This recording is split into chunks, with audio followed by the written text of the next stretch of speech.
ஐயனார் துணை சீரியல்ல நம்ம சோழன் நிலாவோட ரொமான்ஸ் பண்ணலாம் அப்படின்னு போகிறப்ப கரெக்டாக நம்ம பல்லவன் கொஞ்சம் கூட இங்கிதமே இல்லாமல் கதவை தட்டுறாப்புல வெளியில் வந்து பார்த்தா பல்லவன் நிற்கிறாப்புல நம்ம சோழனுக்கு பயங்கர கடுப்பு. உடனே கையை பிடிச்சி இழுத்துக்கிட்டு போயிட்டு அந்த ரூமில் அவங்க ஏற்கனவே தங்கியிருக்கிற ரூமில் போய் விடுறாப்புல.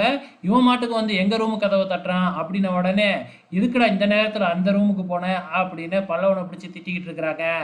இங்கே மறுபடியும் சோழன் வந்தா நம்ம நிலா இருந்துக்கிட்டு ஃபோட்டோ ஷூட் நடத்தினா நல்லா இருக்கும்ல அப்படின்னு ஆசைப்படுறாங்க.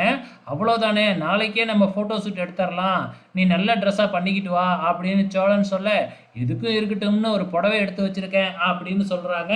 மறுநாள் காலையில் விடிஞ்ச உடனே நம்ம சோழனும் நிலாவும் வந்து பார்த்தா இங்கே ஏற்கனவே ரெடியாகி நம்ம சேரன் பல்லவன் பாண்டியெல்லாம் நின்றுக்கிட்டு இருக்கிறாங்க.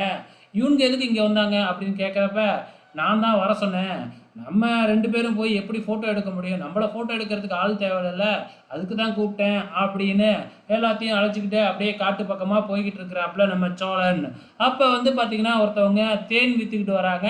ஒரு அம்மா தேன் வாங்கிடுது. அதுக்கப்புறம் அந்த அம்மா கிட்ட போய் தேன் வாங்கலாம் அப்படின்னு நிலாவும் நம்ம பல்லவனும் கேட்குறாங்க. ஆனால் தேன் விற்று போச்சு, இதுக்கப்புறம் நாளைக்கு தான் கிடைக்கும். ஆனால் வந்து உங்களுக்கு உடனே வேணும்னா இந்த காட்டுக்குள்ளேயே இப்படியே இந்த ஒத்தடி பாதையிலேயே 1 கிலோமீட்டர் போனீங்கன்னா அங்கே தேன் எடுத்துக்கிட்டு இருப்பாங்க, அவங்க இன்னும் 1 மணி நேரம் தான் இருப்பாங்க, வேணா அவங்கக்கிட்ட போய் வாங்கிக்கியே அப்படின்னு சொல்லிடுறாங்க. நம்ம பல்லவன் அன்னைக்கு எப்படியாச்சும் இந்த தேனை வாங்கி கொடுக்கணுமே அப்படின்னு யோசிக்க ஆரம்பிக்கிறாப்புல.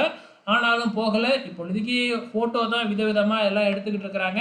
நம்ம பல்லவனை வச்சு தான் சோழனும் நிலாவும் ஃபோட்டோ ஷூட்டே நடத்திக்கிட்டு இருக்கிறாப்புல வித்தியாசமாக.